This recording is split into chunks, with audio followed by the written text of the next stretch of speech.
झांसी में किश्त नहीं जमा कर पाने पर पत्नी को बंधक बनाने के मामले में ट्विस्ट आ गया है। पति रविंद्र वर्मा अपने पहले के बयान से मुकर गया। उसने कहा कि बैंक में उसकी पत्नी को बंधक नहीं बनाया गया। बैंक में बैठकर किश्त जमा करने के लिए दिए गए समय को लेकर बात हो रही है। उसकी पत्नी को बैंक में बंधक नहीं बनाया गया। समझता बैंक से मैं लोन लाया था, तो फाइनेंस वाले किस्त वाले आए हमारे पास, तो कह रहे थे किस्त दो। हमने किस्त तो अभी है नहीं है, तो कह रहे बैंक के चलो। तो बैंक के चले गए हम लोग, तो समझौता हुआ बैंक का। तो हमने चलो ठीक है, काफ़ी देर तक समझौता चलता रहा। तो फिर नहीं माने वे लोग। फिर हमने 112 नंबर लगाया। 112 नंबर लगाया, फिर वो एक तो पुलिस आई। फिर हम लोग थाने गए। थाने जाके फिर वो साहब बोले कि कल आना, कल मंगल दिवस हैगा। तो हमने कल आए। फिर हमने की कल आए तो फिर बातचीत बोल रहे कि समझौता हो गया कि हमने कही 1 महीना की मोहलत देंगे। हमने कही हमें 3 महीना की मोहलत चाहिए। हमने 3 महीना में आपका पेमेंट हम भर देंगे, जितनी किस्त ड्यू है उतनी हम आपकी भर देंगे 3 महीने में। हमने कही हमें थोड़ा टाइम दो पैसा का। तो ये बोले कि हाँ पहले पैसा दे जाओ, फिर मैसेज को लगा जाओ। फिर इनने 4 घंटा छोड़ा नहीं है। फिर हम घर भी हुआ है, घर से आए, फिर हमने फिर पुलिस की मदद करी।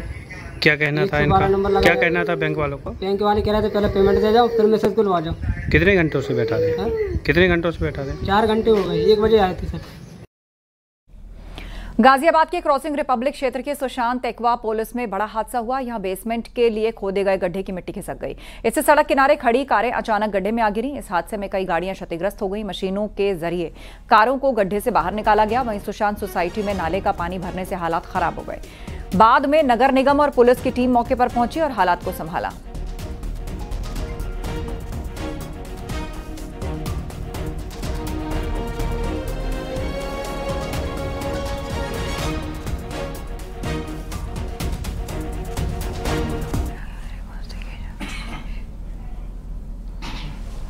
बारिश से क्रॉसिंग रिपब्लिक क्षेत्र की सुशांत एक्वाप्लिक्स सोसाइटी में एक बड़ा हादसा हुआ है। तस्वीरों में आपको दिखाना चाहेंगे, ये बेसमेंट है जो खोदा हुआ था और इसके अंदर कई गाड़ियां समा गई है। तस्वीरों में आप देख सकते हैं किस तरह से ये सड़क किनारे यहाँ जो गाड़ियां खड़ी हुई थी, ये गाड़ियां सारी की सारी इस बेसमेंट में समा गई। और एक बार तस्वीर में देखिए किस तरह से ये हादसा हुआ है। यहाँ के लोगों से हम जानते हैं, सोसाइटी के लोगों से ही। सर, किस तरह ये हादसा हुआ है? आप यहाँ, हम आपका नाम और पद जानना चाहते हैं। मेरा नाम ब्रिजेश है और मैं सुशांत एक्वाप्लिक्स RWA का प्रेसिडेंट हूँ। कल रात को बारिश हुई है, तो बारिश से ये पूरी जो रोड है करीब 20 फीट केविन हो गया है। और जो बाहर शाहबेरी का नाला है, उस नाले से पूरा पानी यहाँ अंदर आया है। और ये लापरवाही पिछले हम लोग 2-3 महीने में GDA प्रशासन को कई बार लिख चुके हैं इस रोड के बारे में। सुशांत एक्वाप्लिक्स की रोड का ध्यान नहीं देते हैं। यहाँ पे STP का बड़ा इशू है, उनको हम कई बार लिख चुके हैं। विश्व भारती स्कूल है और बहुत सारे स्कूलों की बसें आती हैं, तो उनकी वजह से कॉमर्शियल बस आती है, रोड पर बहुत दबाव पड़ता है, इससे और दिक्कतें बढ़ रही हैं। तस्वीरें हमने देखी, बड़ी विचलित करते हैं। पूरी पूरी गाड़ियां समा गई। एक बड़ी इसमें लापरवाही मानी जा रही है ना? जिला प्रशासन की और लोकल बिल्डर्स की बड़ी लापरवाही है। बड़ा नुकसान हुआ है सब लोगों का, लाखों करोड़ों का नुकसान हुआ। कितनी गाड़ियां गई हैं, इसके अंदर बह गई हैं। मध्य प्रदेश और बुंदेलखंड में हो रही भारी बारिश के चलते झांसी में बेतवा और यमुना नदी उफान पर आ गई। पिछले 48 घंटे से हुई तेज बारिश के बाद ललितपुर और झांसी के सभी बड़े बांध ओवरफ्लो हो गए। झांसी में ढुकवा बांध से 3,20,000 क्यूसेक पानी, परीछा बांध से 3,16,000 क्यूसेक पानी, लहचूरा बांध से 65,000 क्यूसेक पानी, पहाड़ी बांध से 46,000 क्यूसेक पानी बेतवा नदी में छोड़ा गया। इसके चलते बेतवा, यमुना, पहुज नदियों समेत बुंदेलखंड की तमाम नदियों के किनारे बसे गांव में अलर्ट जारी किया गया है। बेतवा नदी खतरे के निशान से महज 8 मीटर नीचे बह रही है। सुरक्षा के लिहाज से पर्यटकों को बांधों के पास जाने से रोका गया है। प्रशासन ने अलर्ट जारी किया है और साथ ही साथ अफसरों को बांधों के पास कैंप करने के निर्देश दिए गए हैं।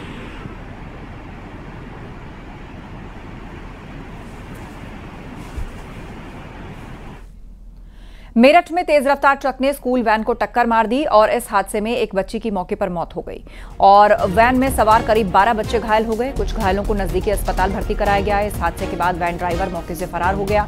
थाना कंकरखेड़ा क्षेत्र में सरधना रोड पर हादसा हुआ। सभी बच्चे आर्मी स्कूल के थे। रास्ते में गत्ते से भरे ट्रक ने प्राइवेट वैन में पीछे से टक्कर मारी, जिससे वैन टूट गई। पुलिस ने ट्रक को कब्जे में ले लिया है।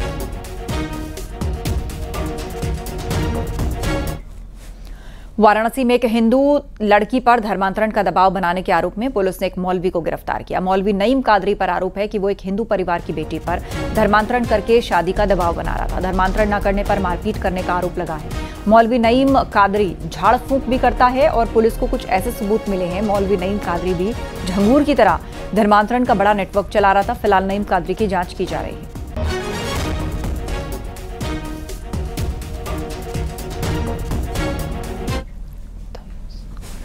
इटावा में एक छात्र को जबरदस्ती बीड़ी पिलाने और पिटाई करने के मामले में प्रिंसिपल को गिरफ्तार किया गया और बताया ये जा रहा है कि प्रिंसिपल पर आरोप है कि पानी पीने के लिए छुट्टी मांगने पर टीचर नाराज हो गया और बच्चे को पहले खूब पीटा, मुर्गा बनाया, फिर गुस्से में बीड़ी जबरदस्ती उसके मुंह में डाली और फिर बच्चा बेहोश हो गया। जब बच्चे को होश आया तो दीवार फांदकर अपने घर पहुंचा और परिजनों को पूरी बात बताई। इसके बाद आरोप है कि परिजन जब शिकायत लेकर पहुंचे तो प्रिंसिपल ने उन्हें भी धमकाया और एक महिला को बेल्ट से मारने के लिए दौड़ाया, जिस पर पूरे गांव के लोग इकट्ठा हो गए। जब स्कूल पहुंचे तो अंदर से उसने स्कूल बंद कर दिया और फिर परिजनों ने बीएसए ऑफिस जाकर डीएम दफ्तर जाकर शिकायत दर्ज कराई और फिलहाल उसको कार्रवाई का भरोसा दिया गया है।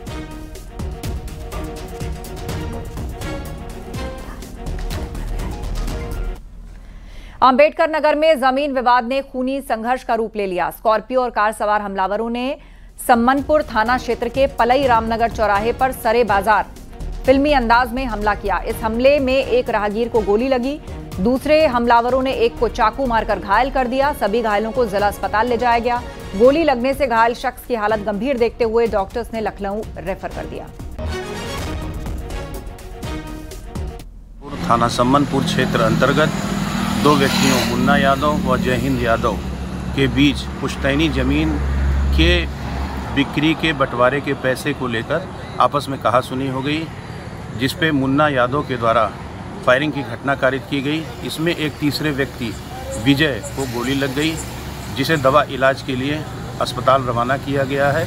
इस संबंध में सुसंगत धाराओं में अभियोग पंजीकृत कर मुन्ना यादव के विरुद्ध अग्रेतर विधिक कार्रवाई प्रचलित है।